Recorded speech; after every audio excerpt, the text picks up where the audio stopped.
사람은 굉장히 이기적이고 배타적인 성향을 가지고 있습니다.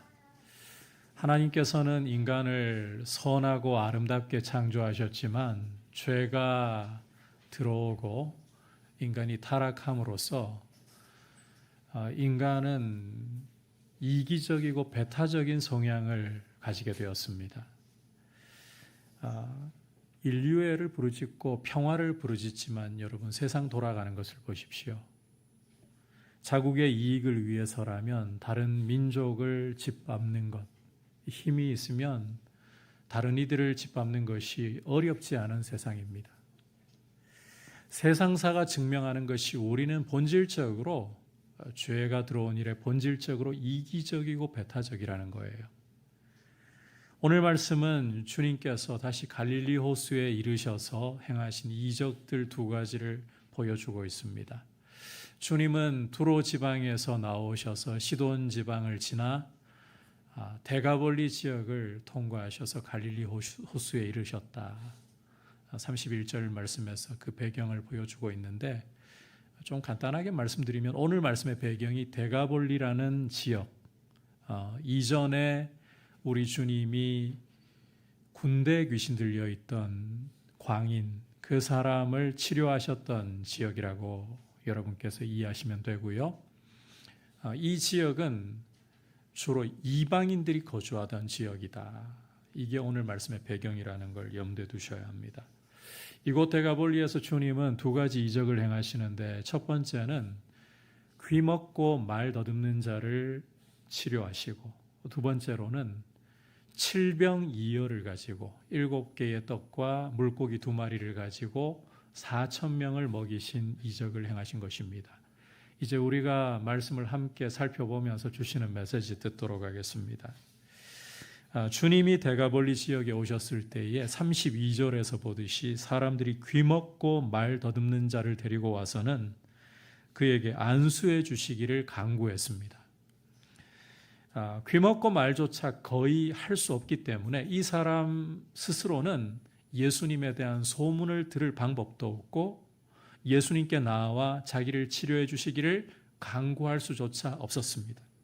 그러나 주변 사람들이 이 사람을 데리고 예수님께 나와 이 사람을 치료해 주시기를 간구하고 있는 것입니다. 여러분, 이 사람의 인생에는 큰 고난이 있었지만 그 고난 중에 그를 도와줄 친구가 있다는 것입니다. 무엇보다 그를 주님께 이끌어 주님의 도우심을 구해줄 친구들이 있다. 이것이 이 사람에게 참 복된 일입니다. 왜냐하면 주님께서 이 친구들의 간구를 들으시고 이 사람을 치료해 주시기 때문입니다. 자, 그런데 주님께서 이 사람을 치료하시는 장면을 우리가 주의 깊게 살펴보면 이전의 병자들을 치료하실 때와는 사뭇 다르다는 것을 엿볼 수가 있습니다. 우리 함께 33절, 34절 한 목소리로 보도록 하겠습니다. 시작. 예수께서 그 사람을 따로 데리고 무리를 떠나 손가락을 그의 양 귀에 넣고 침을 뱉어 그의 혀에 손을 대시며 하늘을 우러러 탄식하시며 그에게 이르시되 에바다 하시니 이는 열리라는 뜻이라. 자, 어떤 방식으로 치료하고 계십니까? 우선 주님은 이 사람을 따로 데리고 무리를 떠나셨다라고 말씀을 하고 있습니다. 36절에서 그 이유를 찾아볼 수가 있는데 아무에게도 이르지 말라고 경고를 하시거든요. 그러니까 당신이 하시는 일을 사람들에게 알리지 않으시겠다는 겁니다. 여러분, 예수님은 이 땅에 하나님 아버지의 뜻을 이루시기 위해 세상의 모든 죄를 그 몸으로 짊어지고 십자가에 달려 죽으심으로써 세상을 죄로부터 구원하시는 메시아, 고난받는 메시아로 오셨습니다. 그런데 사람들은 주님을 바라볼 때 자꾸 그분의 이적에 귀신 쫓아내고 질병을 치료하고 이적에 몰두하는 거예요. 이적을 행하시는 메시아로만 보려고 하는 거예요. 따라서 주님은 당신에 대한 오해를 불식시키시기 위해서라도 사람들에게 당신이 하는 일을 알리지 말라 경고하시면서까지 숨기시는 것입니다. 자, 계속해서 주님이 이 사람 치료하시는 방법을 보잖아요. 주님은 손가락을 그의 양 귀에다가 넣으시고 또 침을 뱉어서 그걸 찍어서 그 사람 혀에다가 손을 대셨다. 이렇게 말씀을 하고 있습니다. 말씀드린 것처럼 평상시에 주님이 사람들을 치료하시는 것과 이 사람 치료하시는 것은 굉장히 다릅니다. 평상시라면 말씀 한마디면 끝납니다. 주님이 이전 이곳 데가볼리에서 흉악히 귀신 들린, 군대 귀신 들린 사람 치료하실 때에도 말씀 한마디면 끝났습니다. 우리가 지난 시간에 보았던 수로보니게 여인의 귀신 들린 딸의 문제도 내 딸이 나았다. 끝난 거예요, 그거면. 그리고 심지어 갈릴리의 성난 풍랑조차도 주님이 잠잠하라. 바람과 파도야 잠잠하라. 끝이에요. 자, 그런데 왜 이 사람의 경우는 양 귀에다가 손가락을 넣고 침을 뱉어서 그걸 손가락에 묻혀다가 이 사람 혀에 대시느냐? 자, 일단 이 사람이 귀가 먹어서 주님이 하시는 말씀을 들을 수가 없다라는 것을 여러분께서 염두에 두셔야 됩니다. 따라서 이 손가락을 귀에 넣으신다는 것은 주님이 이 사람의 귀를 여실 것이라는 것을 이 사람으로 하여금 보고 느끼게 만들어주시는 거예요. 아울러 이 당시에는 이 침을 사용해서 환자의 환부에다가 손을 대는 치료법이 민간요법으로 성행하고 있었습니다. 이전에 왜 우리 목이 물리거나, 지금도 간혹 그러는 분들 계시죠. 목이 물리거나 아픈 곳에다가 이 침 발라가지고 문지르고 이런 경우들이 있었잖아요. 뭐 별 효과는 없는 겁니다만 오히려 감염이 될 수 있으니까 안 하시는 게 나을 겁니다만 이 당시에 이게 민간요법으로 치료를 한다. 자, 그렇다면 주님은 이 사람이 치료를 하고 계신다는 것을 알 수 있도록 돕고 계신다는 겁니다. 보게 해주신다는 거예요. 그러니까 지금 주님이 치료하시는 이 방법은 이 사람의 특수한 사정, 이 사람이 귀가 먹고 말을 거의 할 수 없는 사람이기 때문에 이 사람의 특수한 사정에 맞춤형 치료를 하고 계신다. 이걸 이 사람이 알도록 배려하고 계신 것이다. 여러분께서 이렇게 이해를 하시면 된다는 것입니다. 자, 이제 마지막 조치는 34절에서 보듯이 하늘을 우러러 탄식하시면서 에바다, 열리라는 뜻의, 이게 히브리어인지 아람어인지 정확히 알 수는 없지만 열리라는 뜻의 에바다라는 말씀을 하셨어요. 참고로 여기 탄식한다라는 표현은 여러분께서 로마서 8장 26절을 보시면 성령께서 성도를 위해서 말로 표현할 수 없는 깊은 탄식으로 간구하신다라고 할 때 쓰였던 그 표현과 동일한 것입니다. 그러니까 주님이 지금 이 귀먹고 말 더듬는, 거의 말을 할 수 없는 이 사람을 깊은 탄식으로 깊이 불쌍히 여기시면서 사랑하심으로써 대하고 계신다. 여러분, 이 데가볼리라는 이방인 지역에서 귀가 먹고 말을 제대로 할 수조차 없는, 주변 친구들의 도움 없이는 예수님께 나와 간구조차 할 수 없는 이런 이방인입니다. 그런데 주님은 이 사람을 향해서 내가 너를 사랑하고 내가 너를 불쌍히 여겨 너의 닫힌 귀를 열고 너의 묶여있는 혀를 풀어 말을 할 수 있게 역사하리라. 이런 메시지를 주고 계신다는 거예요. 자, 그 결과 35절을 보시면 이 사람이 귀가 열리고 혀가 맺힌 것이 풀려서 말이 분명하게 됩니다. 자, 주목할 것은 이런 주님의 일하심을 보고서 36절에서 사람들이 심히 놀라서 이런 말을 했다는 거예요. 그가 모든 것을 잘하였도다. 못 듣는 사람도 듣게 하고 말 못하는 사람도 말하게 한다. 이렇게 말하기 시작했다는 것입니다. 자, 여기에서 여러분 이 36절에서 지금 데가볼리 지역의 이방인들, 이 사람을 데려온 친구들을 비롯해서 이 상황을 알게 된 사람들이 하는 말입니다. 자, 이 말 속에 잘하였도다, 이게 무슨 표현을 떠올리게 하는가 하면 창세기 1장을 보잖아요. 하나님이 만물을 지으시고는 그 지으신 모든 것을 보실 때에 심히 좋았더라. 심히 좋았더라는 표현과 여기 사용된 그가 잘하였도다, 잘하였도다는 표현이 같아요. 그러니까 이 잘하였도다라는 표현은 하나님이 천지를 창조하시고 보시기에 좋았더라, 선했더라, 이걸 떠올린다는 겁니다. 그리고 못 듣는 사람도 듣게 하고 말 못하는 사람도 말하게 한다. 이게 뭘 떠올리는가 하면 구약의 이사야 선지자가 메시아가 오시리라고 예언했던 장면을 떠올리게 한다는 것입니다. 이사야 35장에서 메시아가 오셔서 하시는 일이 말 못하는 자, 이 귀먹은 자를 고치시는 일을 한다라고 예고했거든요.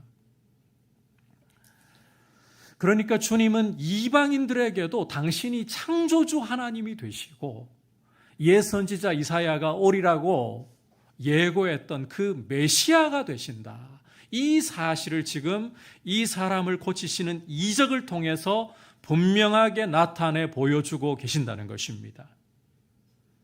유대인들에게 뿐만 아니라 이방인들에게도 주님은 당신이 창조주이시고 당신이 메시아이시다, 동등하게 차별 없이 보여주고 계신다.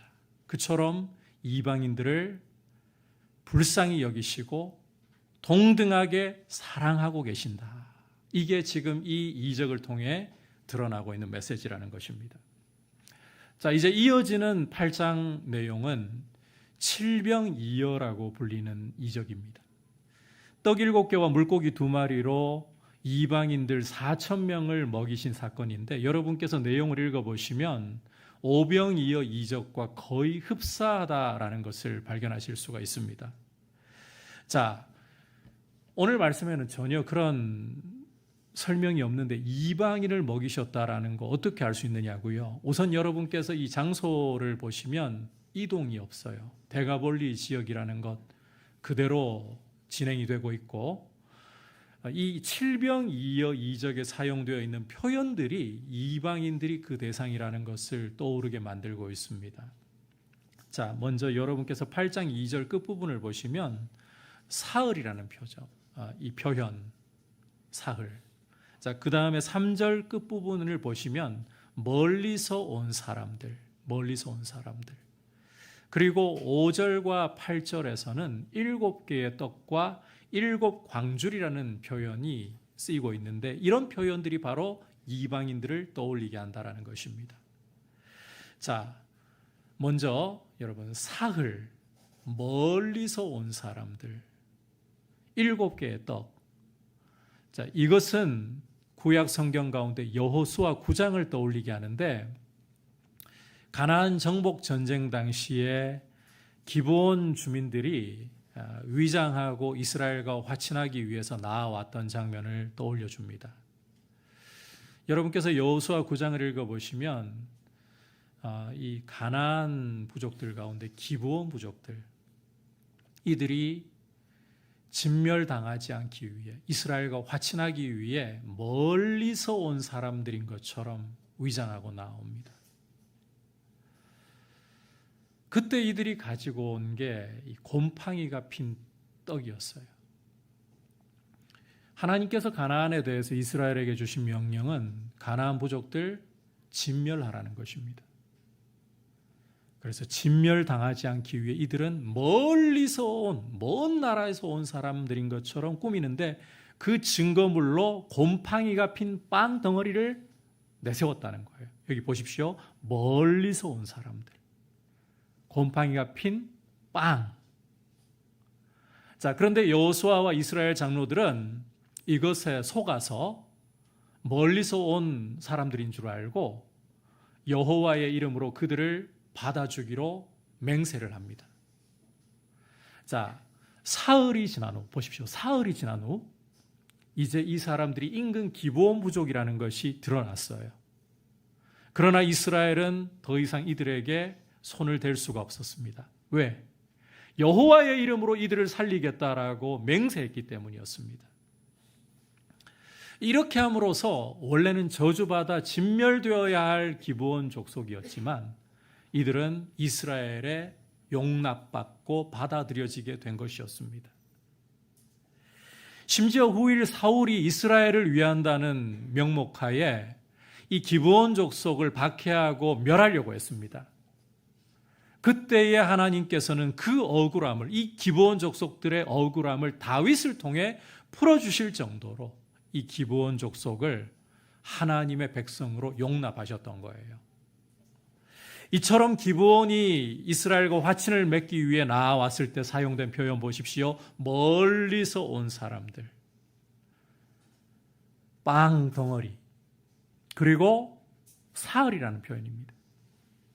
이게 기브온을 용납한 것을 보여주듯이 이제 이 표현들을 지금 마가가 이 칠병이어 이적에 사용함으로써 이 칠병이어의 대상이 되고 있는 이 혜택을 누리고 있는 사람들은 이방인들이다. 기브온 부족처럼 이방인들이다라는 것을 드러내고 있는 것입니다. 아울러 떡 7개, 7광줄이라는 표현도 마찬가지입니다. 여러분 오병이어 표적 후에 남은 조각이 몇 광줄이었던지, 몇 바구니였던지 기억나십니까? 12바구니라고 했어요. 성경에서 이 12이라는 숫자는 이스라엘 12지파를 상징하는 거예요. 그런데 오늘 이 칠병이어, 자, 빵 7개죠. 그 다음에 남은 조각이 보면 7광줄이라고 합니다. 또 7이라는 숫자를 쓰고 있죠. 이 7이라는 숫자는 성경에서 완전수로서 모든 민족, 모든 나라를 상징하면서 이방인들을 가리키고 있는 거예요.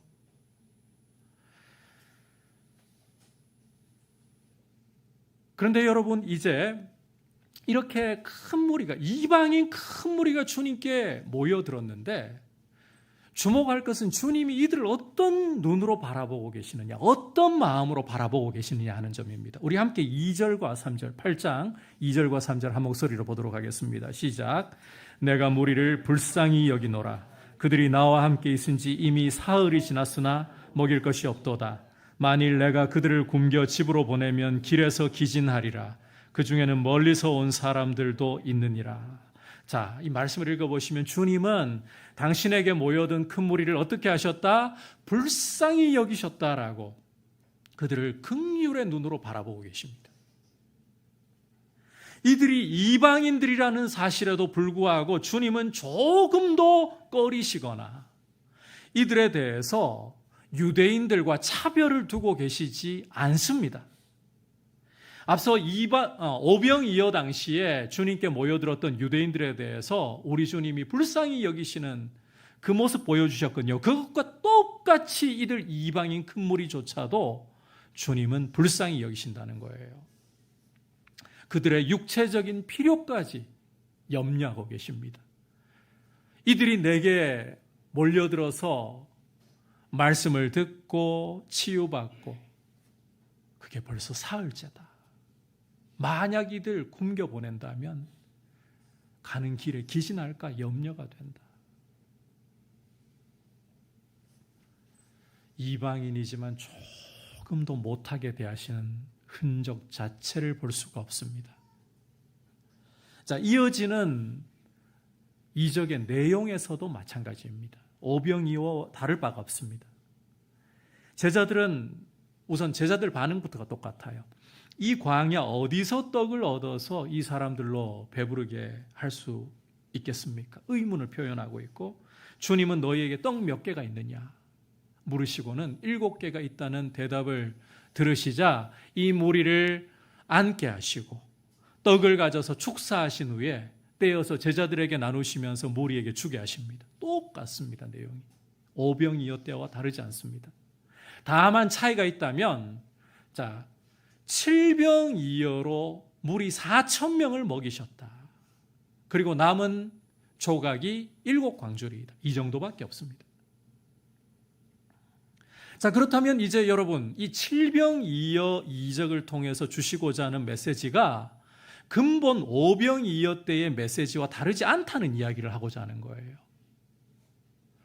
여러분, 오병이어 이적을 통해 주님이 주려고 하셨던 메시지가 무엇인지 기억하십니까? 이게 참 기억 잘 안 나시죠? 우리가 원래 드라마 본 것은 한 5년 전에 본 거라도 기억이 잘 나는데, 하나님 말씀 듣는 거는 이렇게 예배드리고 돌아서서 제목이 뭐였더라 하실 가능성이 굉장히 높아요. 그 정도로 진리에 대해서는 우리가 둔감하다는 걸 인정합니다. 자, 오병이어의 메시지 여러분 다시 한번 되새김질 하면서 잘 들으셔야 돼요. 오병이어 이적을 통해 주님은 당신이 이 땅에 오신 것이 그저 사람들을 배불리 먹여주고 필요를 채워주기 위해서 오신 것이 아니라는 것이었습니다. 아니, 주님이 이 땅에 오신 것은 세상에게 생명을 주시려고. 주님 당신은 하나님이 하늘로부터 내려서 세상에게 생명을 주시는 생명의 떡으로 보내셨다. 다시 한번 강조합니다. 오병이어를 통해서 주님이 보여주시는 메시지는 예수님 당신은 하나님이 하늘로부터 세상에 내려보내셔서 세상에게 생명을 주시는 참 생명의 떡이 되신다. 따라서 예수님의 살을 먹고 피를 마셔야만 생명을, 영생을 얻을 수 있다라는 것입니다. 이게 오병이어의 핵심 메시지예요. 자, 물론 문자 그대로 예수님의 살을 먹고 피를 마셔야 한다는 이야기가 아닙니다. 우리가 지난주 오후에 성찬 예식을 하면서 메시지를 들었던 것처럼 여러분, 유대인 문화에서 생각을 해보시면 빵을 먹고 포도주를 마신다. 이게 무슨 메시지입니까? 이 빵과 포도주가 목구멍을 넘어가서 뱃속에 들어가서 소화 흡수가 되잖아요. 그러면 사람은 그걸 통해서 육신의 삶을 유지해 나가고 살아갈 수 있는 거지 않습니까? 마찬가지로 주님이 이 세상에 오셔서 생명의 떡이 되신다는 것은 주님이 나를 정말 살게 하시는, 나에게 참 생명을 주시는 분이시고, 주님이 나의 생명이시라는 그 고백으로 주님을 믿을 때에, 예수님을 믿을 때에 영생을 얻게 된다. 구원을 얻게 된다. 바로 그 메시지라는 거예요. 여러분, 예수님은 십자가에 달려 그 살이 찢기시고 그 피를 쏟으심으로써 우리에게 참 생명을 주시는 생명의 떡이 되시는 것입니다. 우리가 빵을 먹고 포도주를 마시면서 그것이 나를 살리는 것을 육체를 통해 경험하듯이 예수님이 나의 생명 되십니다. 그 고백으로 주님을 믿을 때에 주님은 나에게 영원한 생명을 선물로, 구원을 선물로 주시는 분이다. 이게 오병이어의 메시지라는 거예요. 이 메시지가 칠병이어에도 동일하게 적용된다는 것입니다. 자, 다만 차이가 무엇이냐? 이 칠병이어의 대상이 누구이다? 이방인이라는 것입니다. 이방인 큰 무리라는 것이에요. 그래서 이런 메시지인 거예요. 유대인들에게 뿐만 아니라 이방인들에게도 동일하게 예수 그리스도는 생명의 떡이 되시고, 유대인이나 이방인이나 차별 없이 오직 영생을 얻고 구원을 얻는 길은 예수 그리스도를 믿는 것뿐이다. 이 메시지를 주님은 지금 이 칠병이어 이적을 통해 주고 계신다는 겁니다. 아울러 여러분, 과거 기브온 족속이 하나님을 인정하면서 나아왔을 때에 그들은 저주받은 이방인들입니다. 저주받은 가나안 족속들입니다. 그럼에도 불구하고 하나님이 그들을 용납해서 그들을 하나님의 백성의 일원으로 받아주셨던 것처럼 주님 앞에 나와 있는 이 이방인 큰 무리들, 주님이 동일하게 사랑하시고 받으신다. 유대인과 차별이 없다. 그걸 보여주고 계시는 거예요. 여러분, 주님은 예외적으로 이방인 몇 사람만 사랑하시는 분이 아닙니다. 앞서 우리가 보았던 수로보니게 여인, 예수님께 나와서 간구하니까 받아주신 거 아닐까? 오늘 우리가 앞서 보았던 대가볼리에 귀먹고 말 더듬는 사람, 친구들이 간구하니까 예외적으로 받아주신 거 아닐까? 아닙니다. 이 큰 무리를 불쌍히 여기시고 이들을 먹이심을 통해 똑똑히 보여주시는 것입니다. 예수 그리스도는 유대인들만을 위해 오신 분이 아니라 이방인들을 위해서도 동일하게 찾아오셨고, 유대인들만을 사랑하시는 것이 아니라 이방인들 또한 동등하게 차별 없이 사랑하시는 분이시다. 여러분, 우리에게는 이 문제가 크게 와닿지 않을 수도 있지만 예수님 당시 유대인들은 이방인들에 대해서 굉장히 배타적이었습니다. 앞서 수로보니게 여인 이야기를 통해서 우리가 살펴본 것처럼 유대인들은 아브라함의 혈통을 물려받은 자신들은 하나님의 은총을 입은 자녀들, 반면 이방인들의 경우는 개와 돼지라고 취급했습니다. 하지만 주님께서는 유대인들뿐만 아니라 이방인들 역시 동등하게 대하시는 분이시다. 여러분, 이 칠병이어를 통해서 보여주시는 메시지는 유대인들만이 아니라 이방인들도 동등하게 예수 그리스도를 믿음으로 영생을 얻고 구원받고 하나님의 자녀가 되는 것이다. 이걸 보여주고 계십니다. 주님께 믿음으로 나온다면 유대인들만 하나님의 은총을 입은 자녀가 아니라 이방인들 또한 동등하게 하나님의 은총을 입은 자녀로서 영접하신다.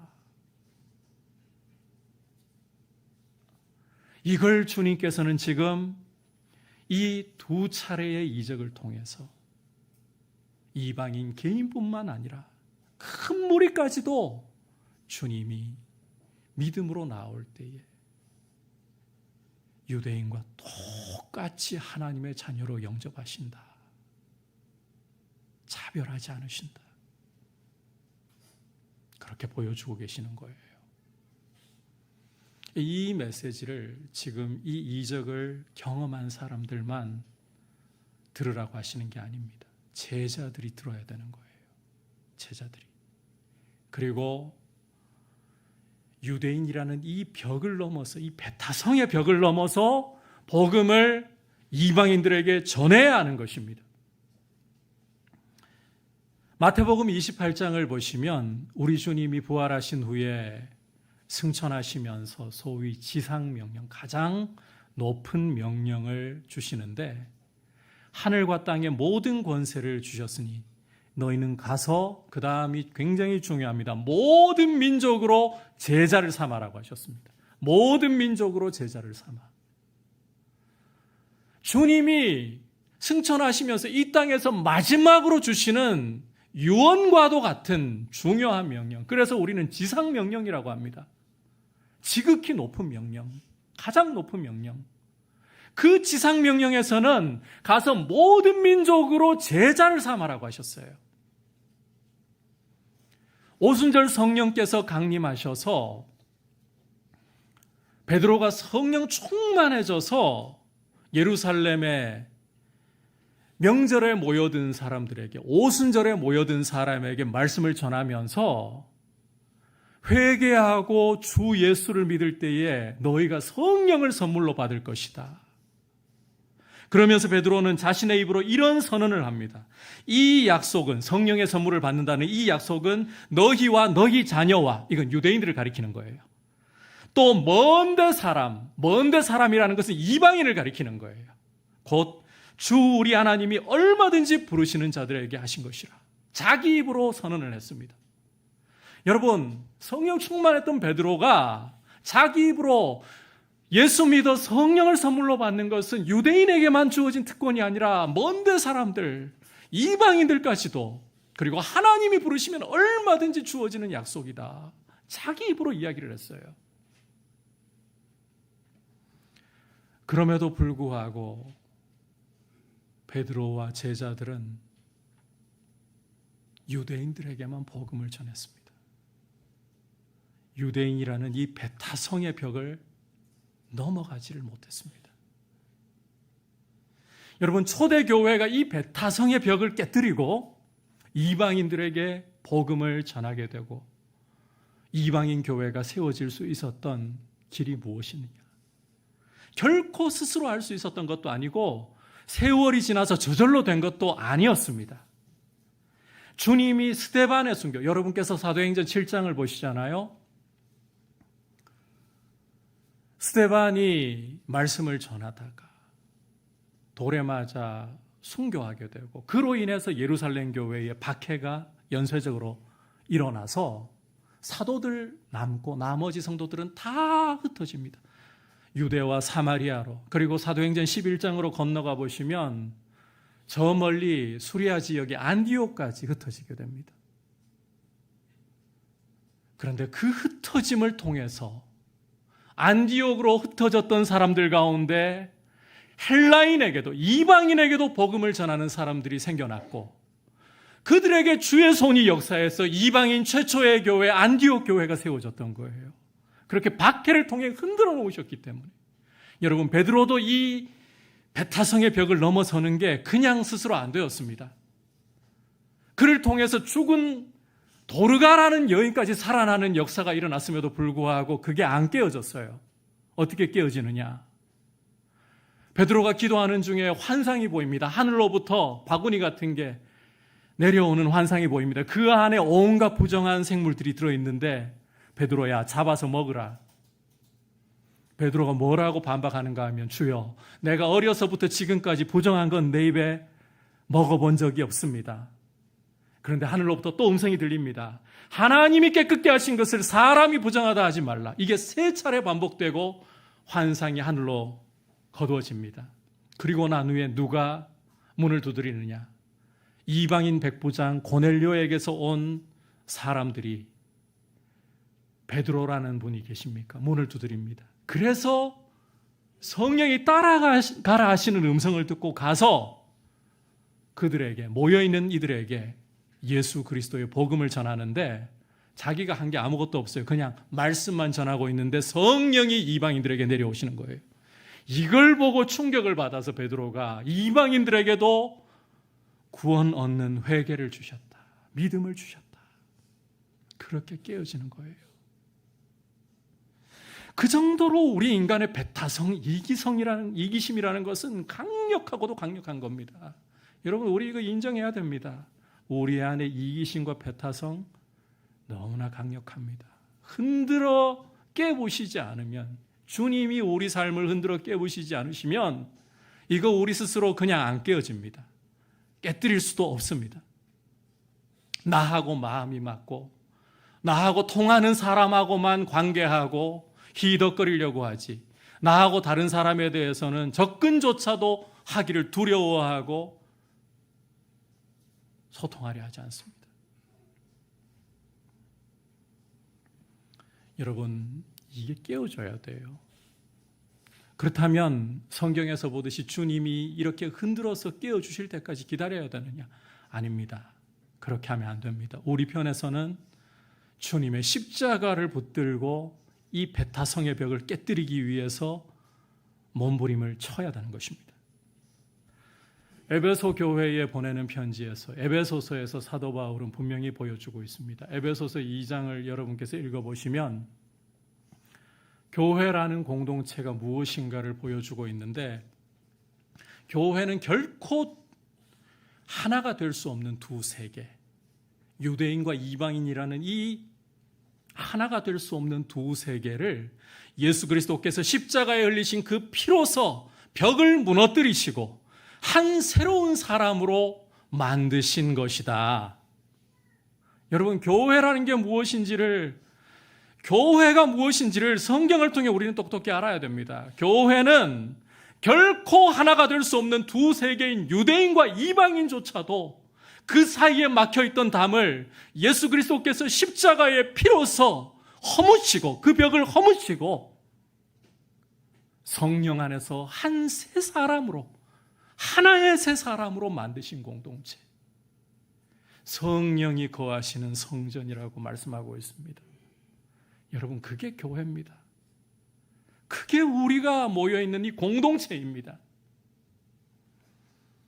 우리는 이 공동체의 정체성을 기억하고서 십자가 안에서 서로를 용납하고 용서하고 하나 되기 위해서 노력을 해야 되는 것입니다.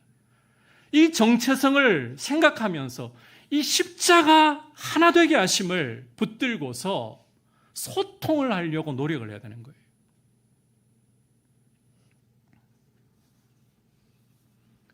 여러분께 강조하고 싶습니다.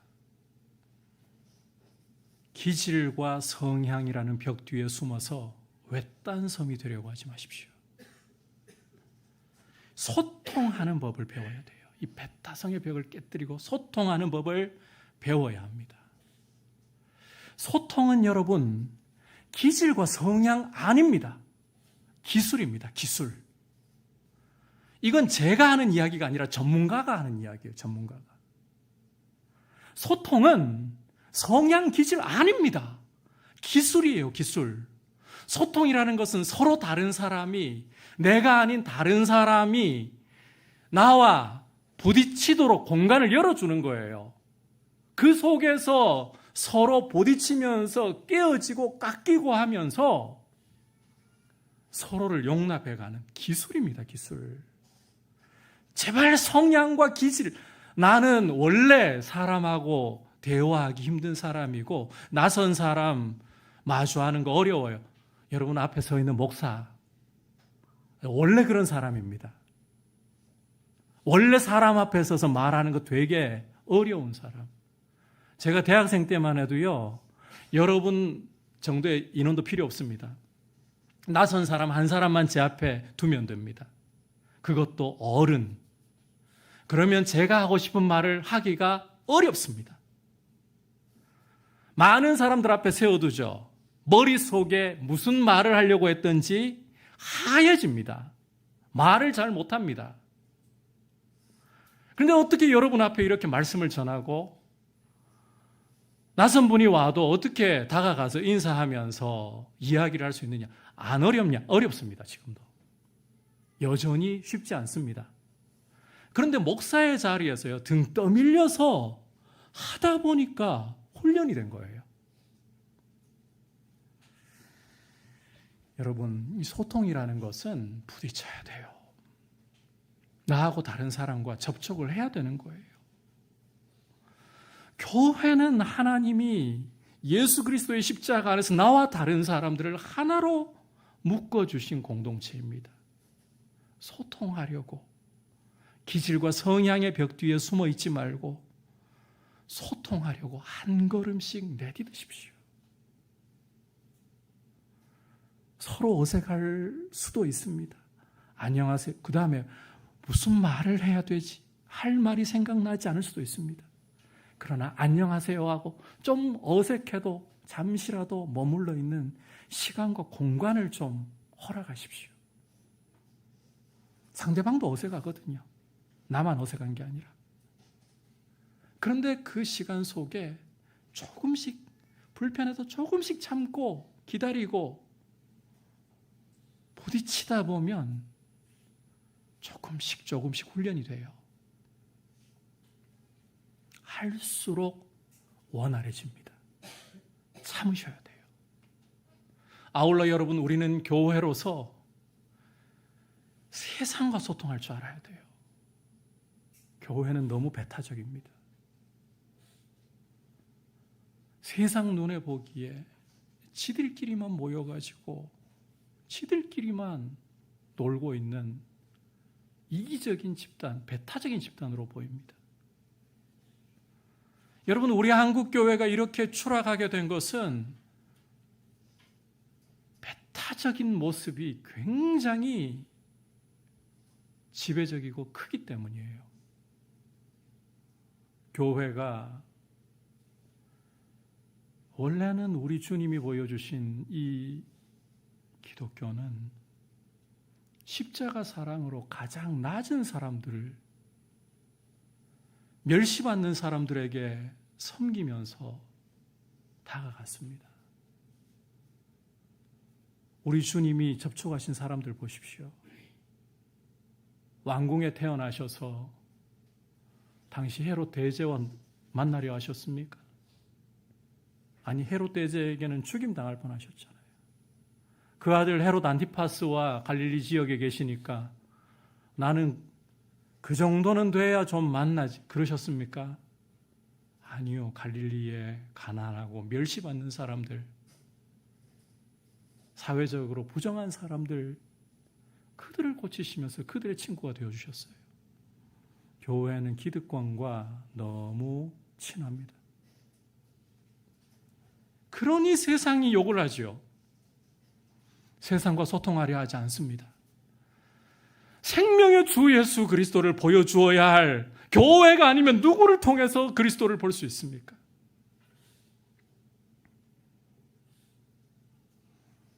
하나님 어머니 전하는 안상홍 증인이에요. 그들이 장길자씨 지금 전하고 있지 그리스도를 전합니까? 하나님이라는 단어 썼다고 하나님 안 보입니다. 여러분 신천지 이마한 일을 재림 예수로 이야기하는 데서 보여주겠습니까? 여러분 이번에 천주교에서 굉장히 놀라운 교지를 내렸어요. 더 이상 마리아는 중보자가 아니다. 저는 이게 무슨 소리야 하고 기사를 봤더니 중보자가 아닐 뿐 하나님의 어머니라는 사실은 여전히 주장하고 있습니다. 이런 천주교가 하겠어요? 조계종이 하겠어요? 세상에게 그리스도를 보여줄 수 있는 유일한 창구는 교회밖에 없습니다. 배타성의 벽을 넘어서야 돼요. 십자가 안에서 배타성의 벽을 허물고 나와 다른 사람들에게 여러분 처음부터 잘해서가 아닙니다. 한 걸음씩 내디디면서 그리스도께서 보여주신 이 십자가의 사랑으로 다가갈 수 있는 우리의 모습 될 수 있기를 주님의 이름으로 축복합니다. 오늘 데가볼리, 즉 이방인이 주로 거하는 지역에서 행하신 두 가지 이적, 귀먹고 말 더듬는 사람을 치료하시고 또 칠병이어로 큰 무리를 먹이신 이 이적을 통해 주시는 메시지를 들었습니다.